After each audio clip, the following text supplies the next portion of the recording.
여러분 건강하세요? 우리가 건강을 알기 위해서는 병원에 가서 피검사라든지 엑스레이를 찍어보면은 나타나죠. 근데 이런 마음이 건강한지는 어떻게 진단하십니까?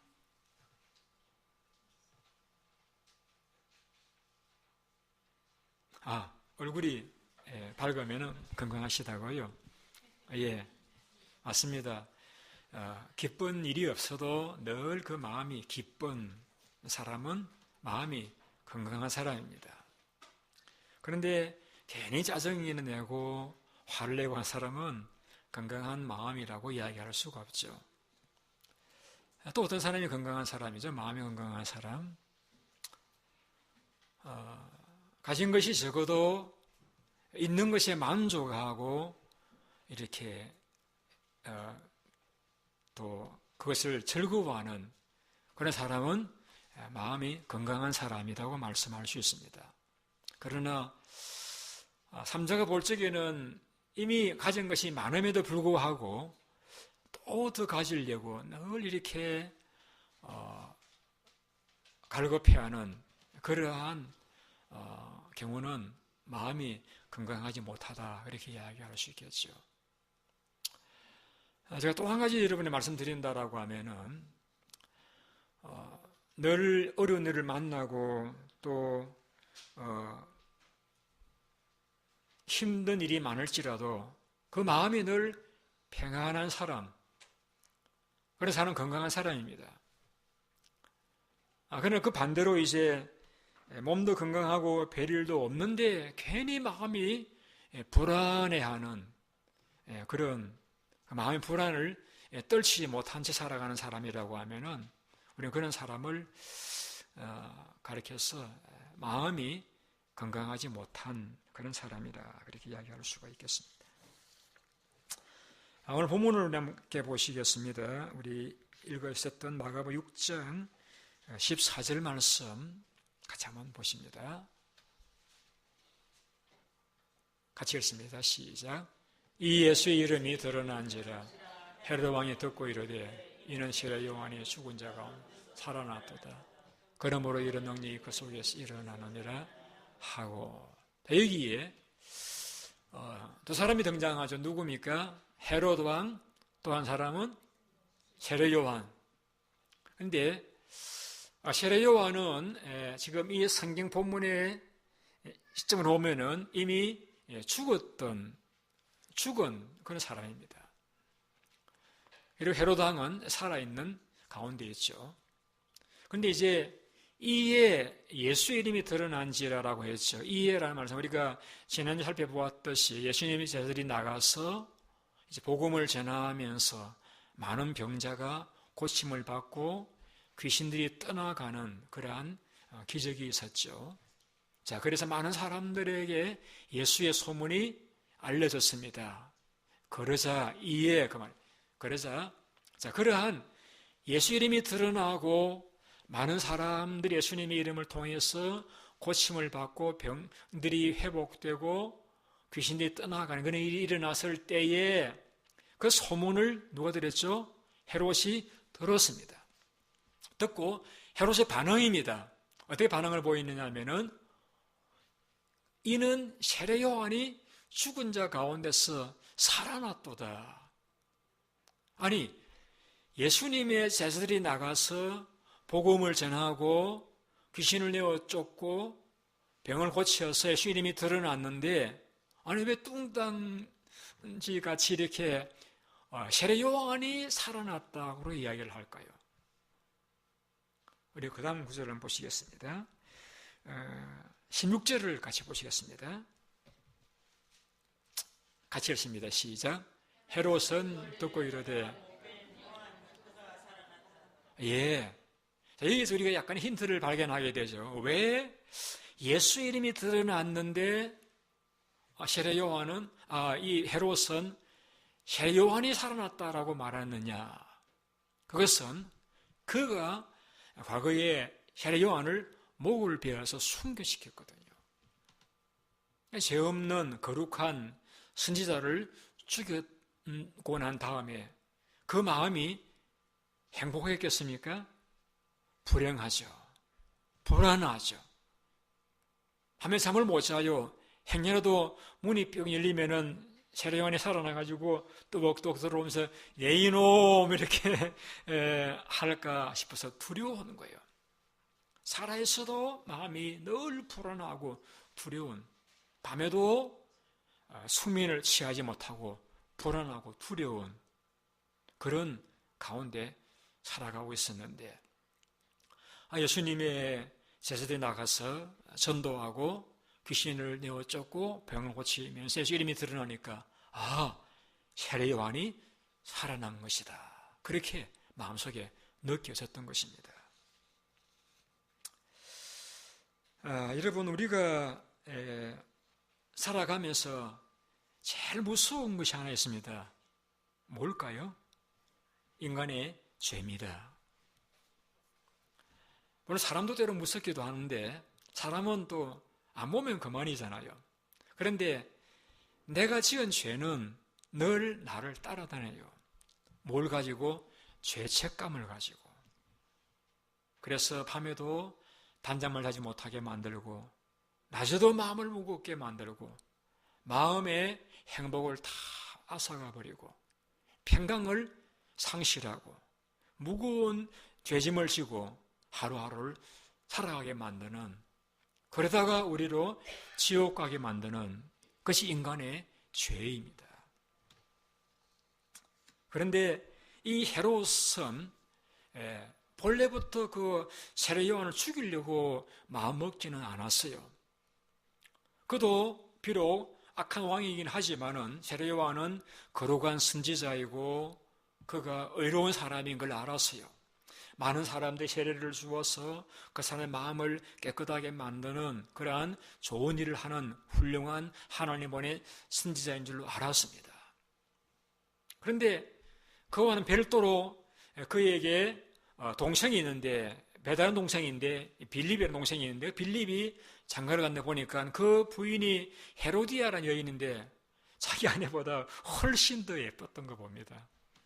그래서 눈길을 주었고, 헤로디아 역시 또 이 꿈이 없는 빌립보다는 이제 이 헤롯 안디바가 더 멋있게 보이는지 오라고 하니까 또 따라가서 둘이 눈이 맞아 살게 되어졌습니다. 자, 거기까지는 헤롯이 왕이니까 누구도 그 헤롯이 저지른 잘못에 대하여서 동생의 아내를 뺏은 것에 대해서 지적하지 못했습니다만은 그 사실을 누가 알았습니까? 세례 요한이 알았습니다.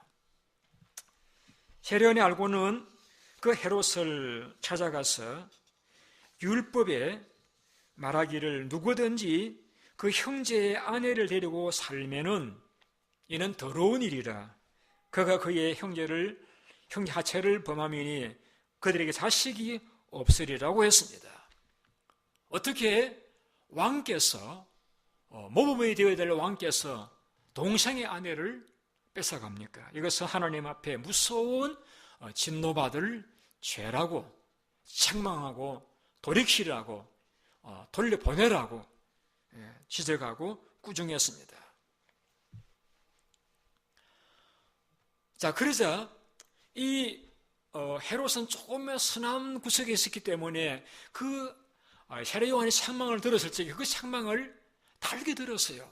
맞아, 내가 나쁜 놈이지 하고 이렇게 달게 들었는데, 자, 그 말을 안 좋게 들은 사람이 있었습니다. 누굴까요? 헤롯이 데리고 사는 동생이 하나 있던 지금의 아내 자기 부인인 누구요? 헤로디아. 헤로디아가 그 말을 듣고서는 이런 괘씸한 놈 봤나? 여보, 왜 그냥 두느냐고. 두면 계속 다니면서 온 이 이스라엘 소문을 내가지고 나로 고개도 듣지 못하게 만들 터인데 당장 잡아가더라고. 여보, 그래도 선지자인데. 선지자가 뭐고? 아니, 그래도 어려운 사람인데. 아니, 무슨 어려운 사람은커녕. 이렇게 해가지고 여자를 이게 남자 있나요? 잡아다가 가두었습니다. 가두었으면서도 그 마음 한구석에는 늘 마음이 불편함이 있었습니다. 그러면서도 이제 존경하는 마음을 있으니 가서 세례 요한 정말 미안해요. 내가 내 마누라 때문에 하는 수 없이 가두었다고. 대신 먹을 것을 많이 드리겠다. 이렇게 이 상상입니다. 이렇게 하면서 늘 마음에 죄송스러운 마음을 가지고 있었는데, 하루는 이제 이 이 헤롯이 생일날이 되어져 가지고 많은 선부장들과 이때 마을 유지들을 또 온 갈릴리의 유지들을 다 초청해 가지고 큰 잔치를 벌렸습니다. 잔치에 숨이 설 수 없잖아요. 그런데 들으니까 그 자기 아내 헤로디아의 딸이 너무 춤을 잘 춘대요. 그러니까 친딸은 아니죠. 헤로디아와 빌립의 딸이었는데, 이 헤로디아의 딸이 나와서 아마 이렇게 춤을 관능적으로 잘 추어서 이 음란을 좋아하는 이 헤롯의 마음을 꼭 이렇게 잡았던가 봅니다. 너무 좋았던지 헤롯이 그 춤춘 아이에게 약속을 합니다. 내가 춤을 너무 잘 추었다. 이게 소원이 무엇이냐? 내가 나라의 절반에도 너에게 주겠다라고 했습니다. 여러분, 헤롯은 이스라엘 전체의 왕이 아니라 갈릴리 지역의 분봉왕에 불과합니다. 더구나 거기에는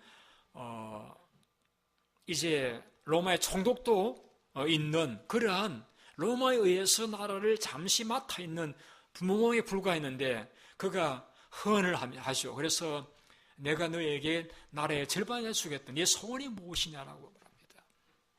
그러니 이제 딸아이가 난처하다가 어머니 물어보고 하고는 이제 어머니에게 뛰어갔습니다.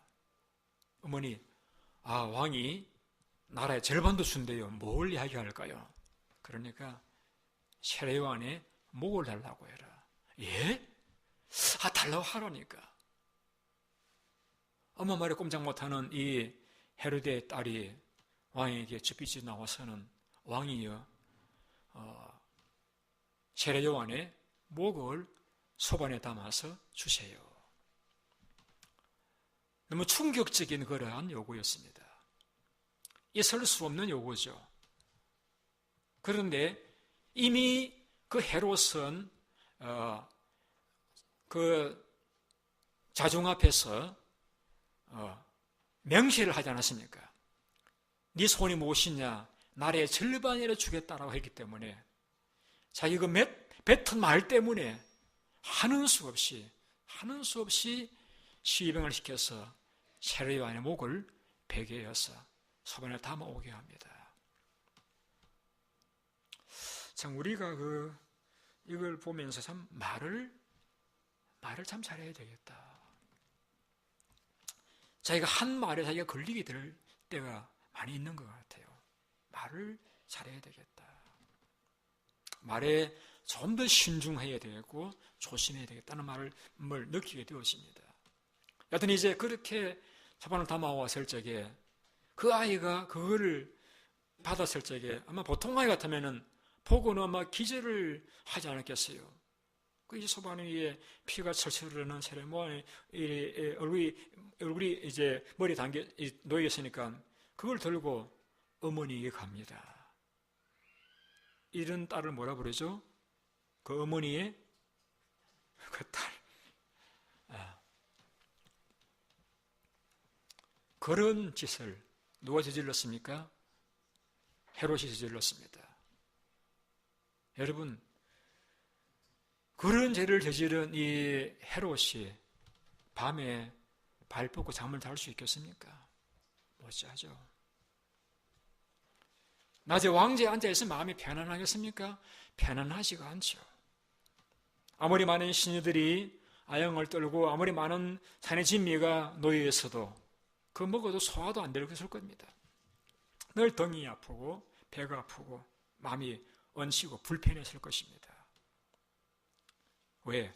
그가 저지른 그의 죄가 그의 마음 속에 무거운 죄책감을 주어서 그로 마음의 행복을 다 사라지게 만들었던 것입니다.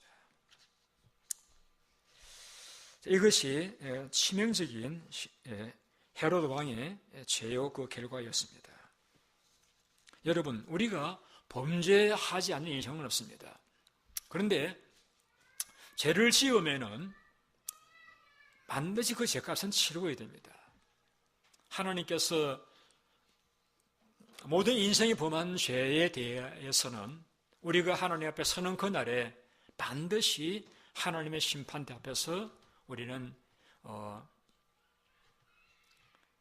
형벌을 받는 그러한 그럴 수밖에 없는 그 심판대 앞에 인생들은 설 수밖에 없을 것입니다. 근데 여러분,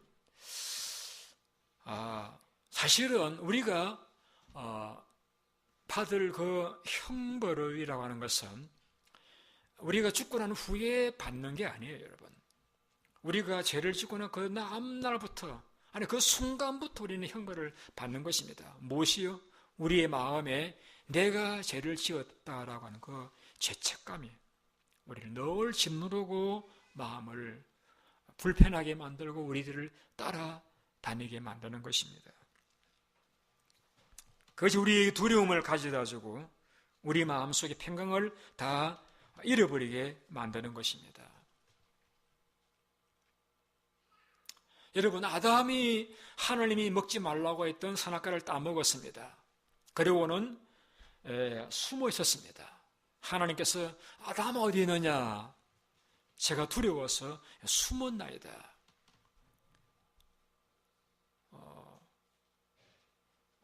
내가 벗었으면 두려워해 숨었나이다. 여러분, 아담이 선악을 따먹기 전에도 벗고 있었어요.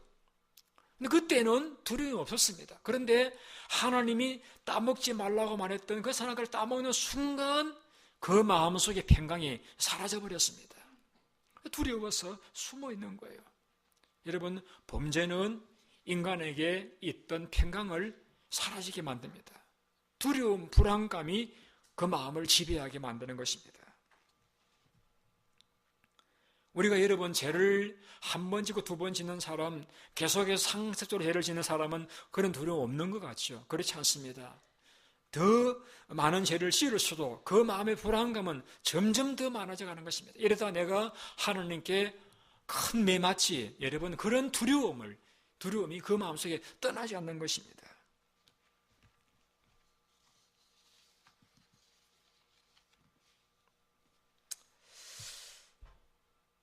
어떻게 하면은 인생이 범한 이러한 죄에서, 이런 죄책감에서 우리가 벗어날 수 있습니다. 길은 한 가지밖에 없습니다. 하나님 앞에 내가 지은 잘못을 인정을 하고, 하나님 제가 잘못했습니다. 제가 죄를 지었습니다. 하나님 저를 불쌍히 여겨주세요. 우리는 우편강도가 주님 앞에 드렸던 그 기도와 같이 예수여 당신의 나라 임하실 적에 나를 생각해 주옵소서. 세리가 성전에 나와 기도했던 것과 같이 저는 죄인입니다. 저를 불쌍히 여겨 주옵소서.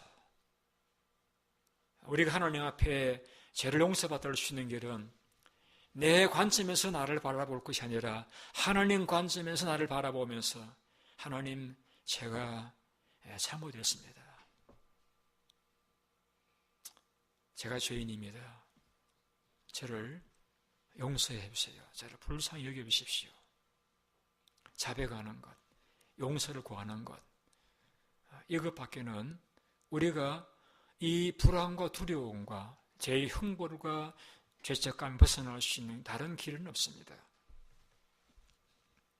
하나님의 자비는 어떠한 죄를 지었다 할지라도, 얼마나 많은 죄를 지었다 할지라도 주님 앞에 나와서 그 십자가 앞에, 십자가이죠.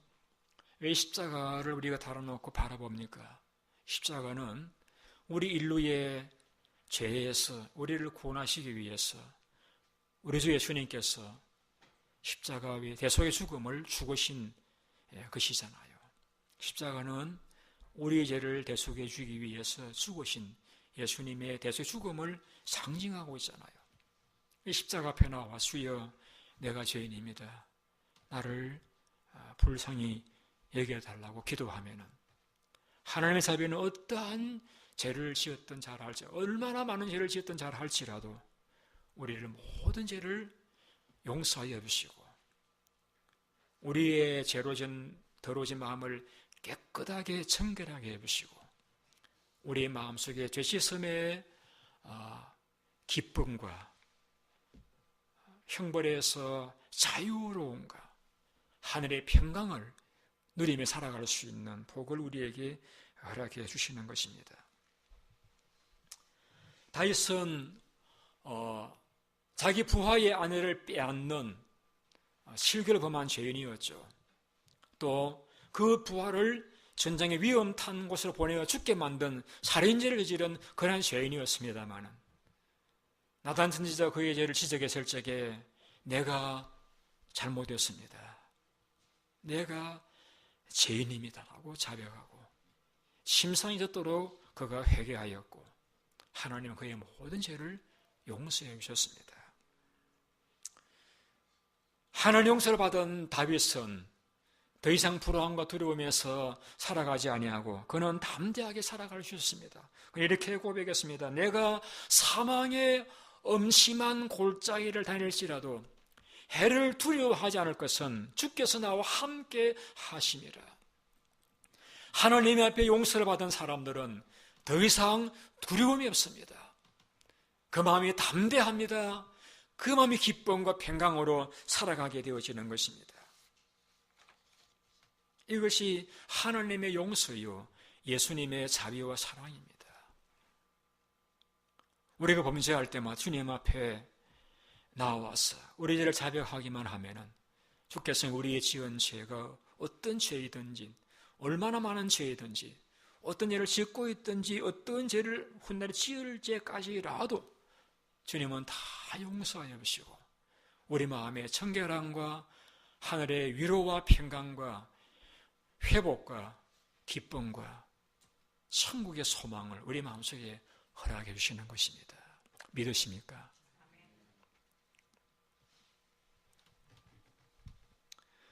불행하게도 헤로드 왕은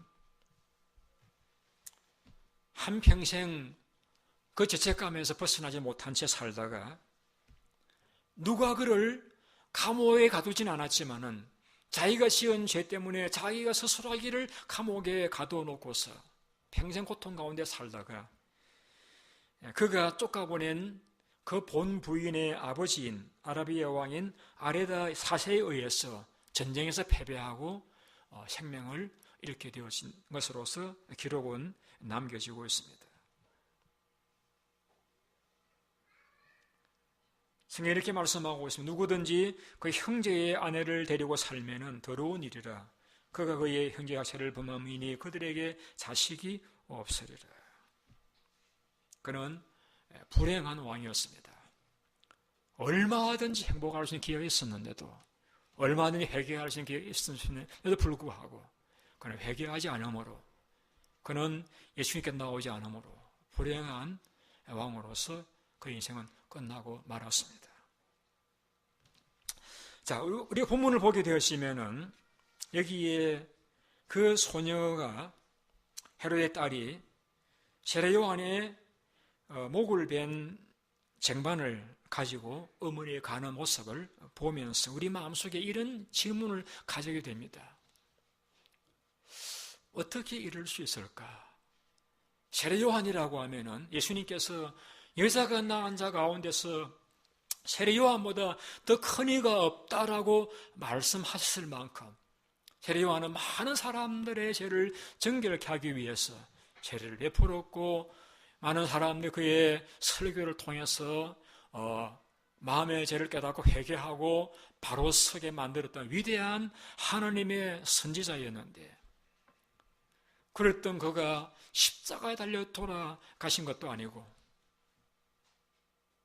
그 엄나는 춤을 춘 그 소녀아이의 그 춤값으로 그렇게 허망하게 목이 잘려 순교당하는 모습을 우리가 본문을 읽을 적에 어떻게 하나님이 살아계시다라고 하면은 하나님을 위해서 평생을 헌신한 그 종의 마지막이 이래갈 수밖에 없는가? 그러한 질문을 우리 마음속에 가지게 되어지는 것 사실입니다. 여러분, 우리가 히브리 11장을 읽어보게 되어지면은 거기에는 믿음으로 살아갔던 사람들의 모습을 기록한 것을 우리가 보게 되었습니다. 믿음으로 살아가는 사람들이 어떤 때는 사자 입을 막기도 하고 믿음으로 전쟁에서 승리하기도 하고 혹은 또 믿음으로 자기 죽은 자를 살려내는 부활하는 그런 기쁨을 경험하기도 하고 전쟁에 승리하기도 하고 믿음으로 연약한 가운데 강하게 되기도 한 그러한 놀라운 믿음이 있었기 때문에 하나님이 축복하심으로 부활과 승리와 또 성공과 축복을 경험한 많은 사람들을 기록하고 있습니다. 그런데 그러한 기록과 더불어서 또 어떤 사람들을 기록하고 있는가 하면은 또 어떤 이들은 믿음으로 조롱과 채찍질뿐 아니라 결박과 옥에 갇히는 것과 돌로 치는 것과 톱으로 켜는 것과 시험 칼로 죽임을 당하고 양과 염소의 가죽을 입고 유리하여 궁핍과 환난과 학대를 받았으니 그들이 광야와 산과 동굴과 토굴에 유리하였느니라.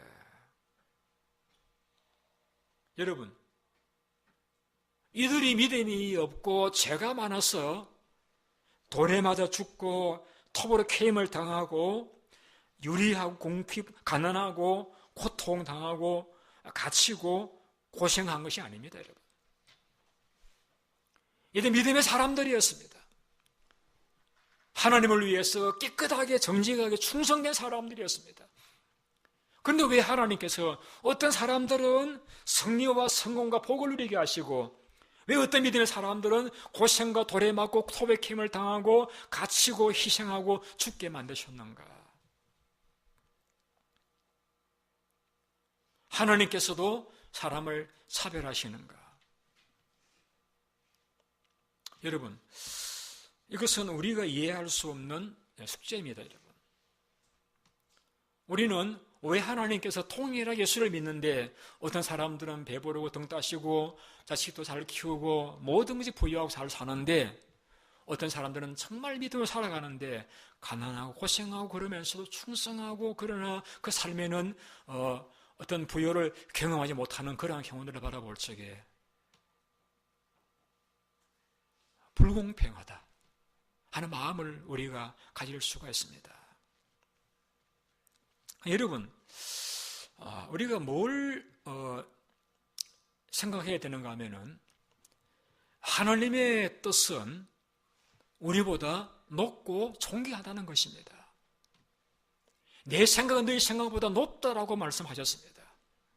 근데 우리는 세례요한의 죽음 한 단면만 보지만은 하나님께서는 그 일을 통해서 어떤 일들을 이루실지 우리는 하나님의 그 일을 통해서 이루실 세계를 우리는 다 알지를 못합니다.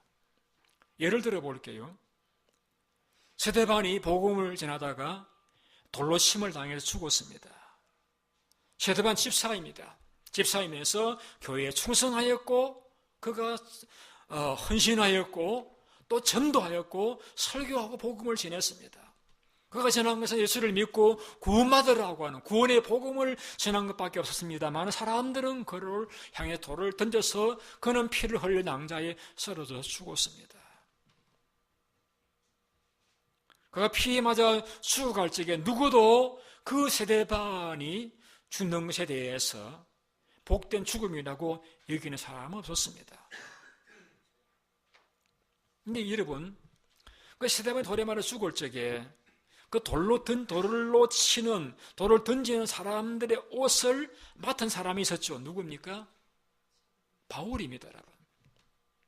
바울은 돌로 치는 사람들의 옷을 맡아 있었기 때문에 그 돌로 침을 당해서 피를 흘리며 죽어가고 있는 스데반의 마지막 모습을 누구보다 정확하게 목격했던 사람이 바울입니다.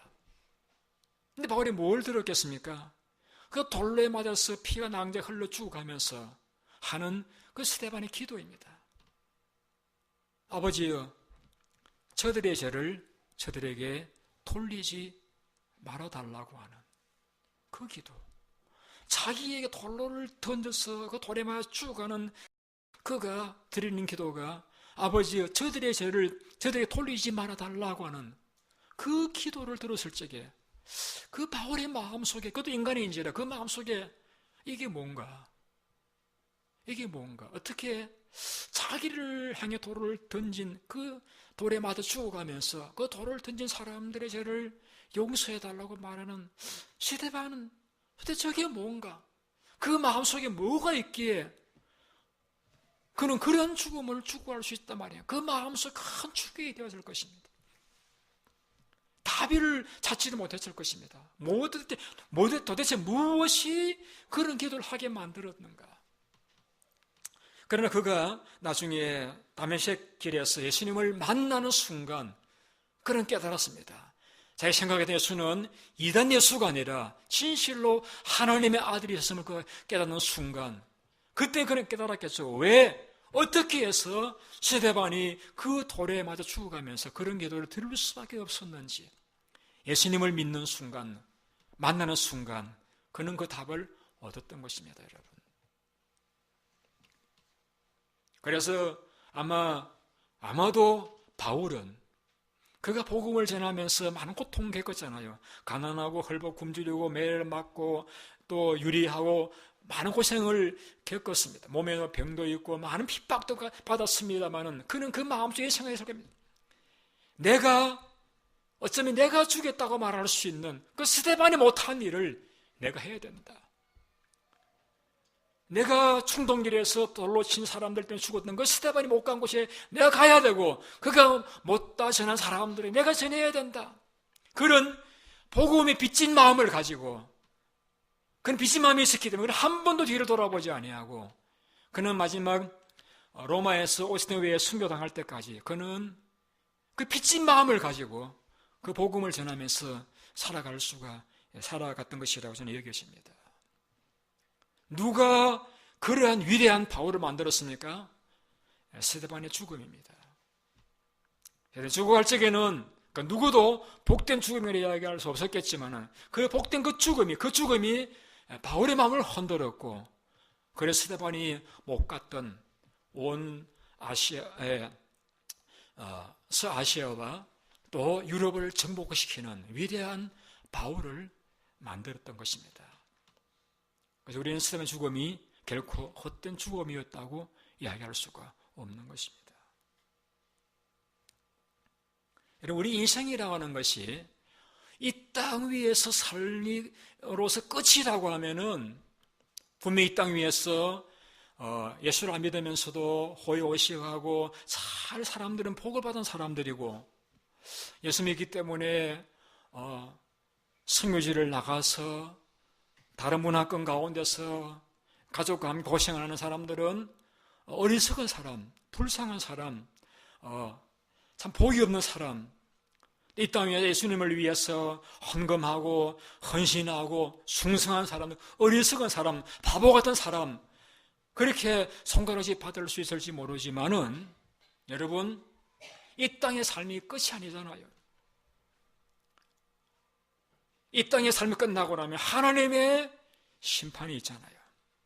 그때는 분명히 하나님께서 심판하실 적에는 이 땅 위에서 복된 사람에 여기던 사람들은 그때 정말 복이 없는 불행한 사람으로 전락할 것이고, 이 땅 위에서 고통당하고 복이 없는 사람에 여기었던 사람들은 그 부활의 날에는 정말 복된 사람들로서 하나님 앞에 당당히 서게 되지 않을 것이라고 누가 말할 수 있겠습니까?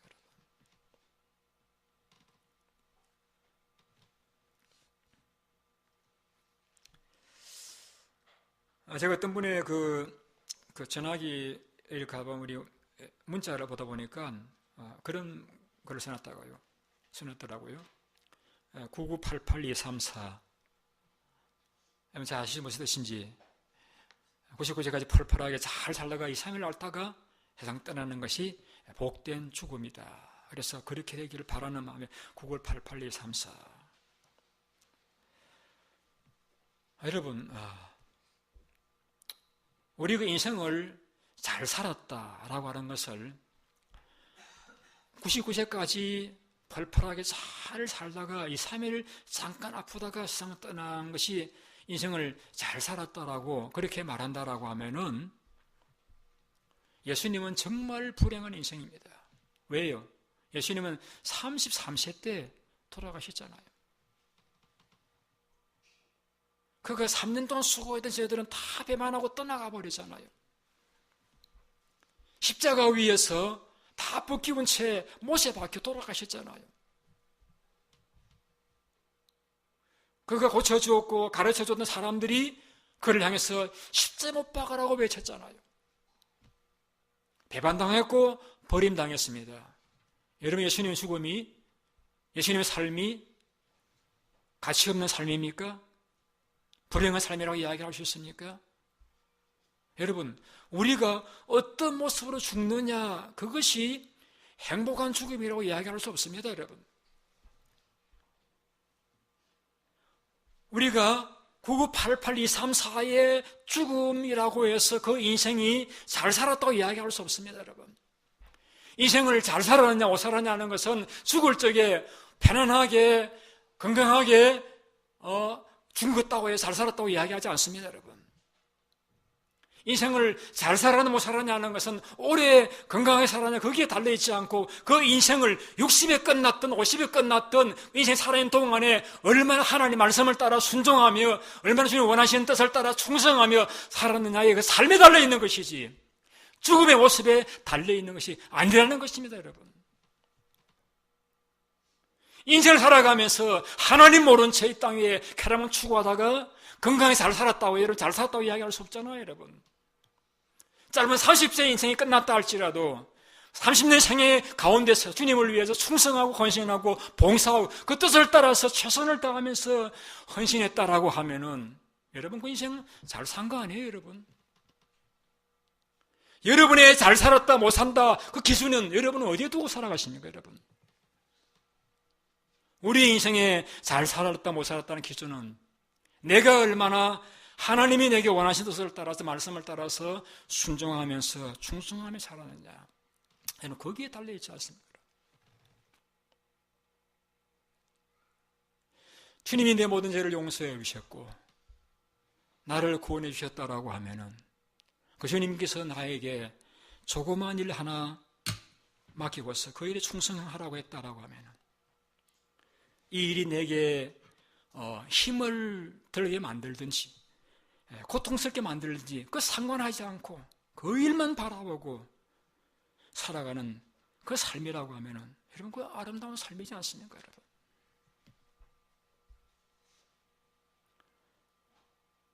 우리는 우리 인생에 대해서 가치관이 이 종말론적인 관점에서 한번 바라보아야 됩니다.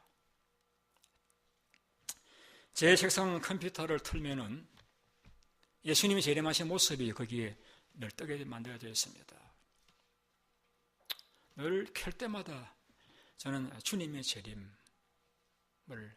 생각하지 않을 수가 없습니다.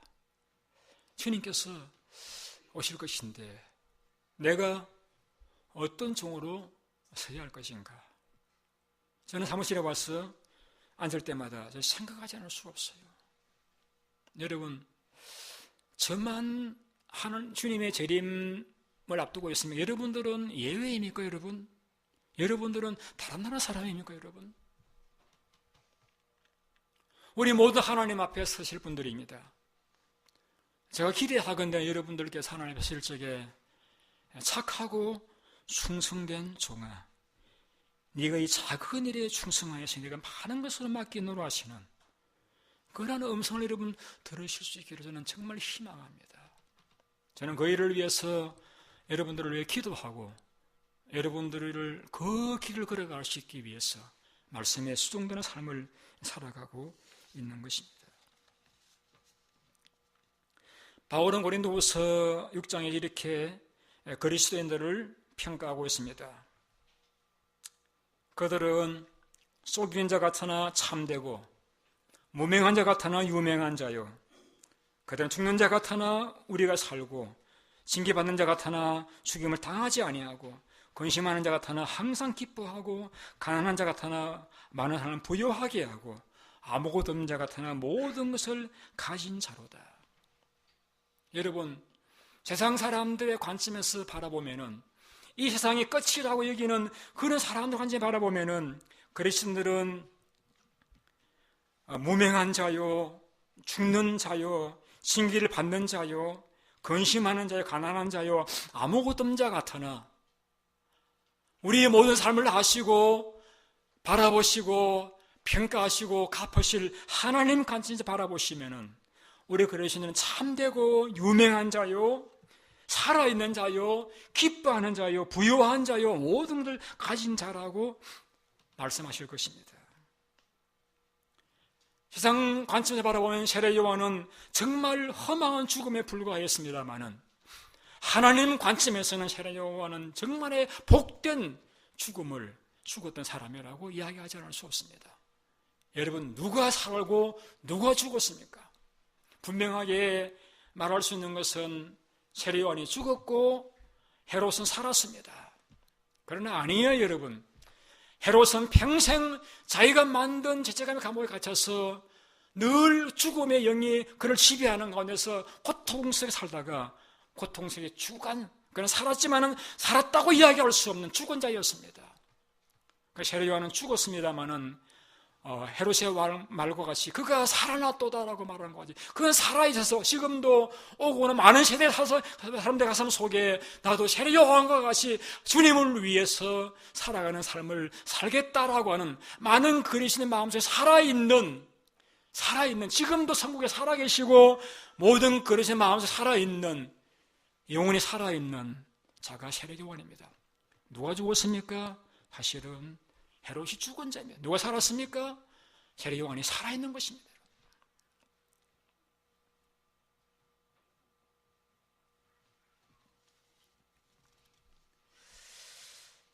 우리는 이 세상이 우리가 전부라고 하면은 세상 사람들처럼 살아가야 됩니다. 그래서 여러분, 우리 세상의 삶이 전부가 아니지 않습니까? 우리는 그것을 압니다. 그렇다고 하면 우리는 어떻게 우리 남은 생애를 살아갈 것인가? 우리는 이 헤롯의 이 불안해하는 모습과 세례 요한의 죽음을 우리가 비교해 보면서 나는 어떻게 살아갈 것인가? 여러분이 한번 깊이 한번 계산해 보시고 죽은 자와 같이 살아가는 산자가 아니라 비록 내 삶이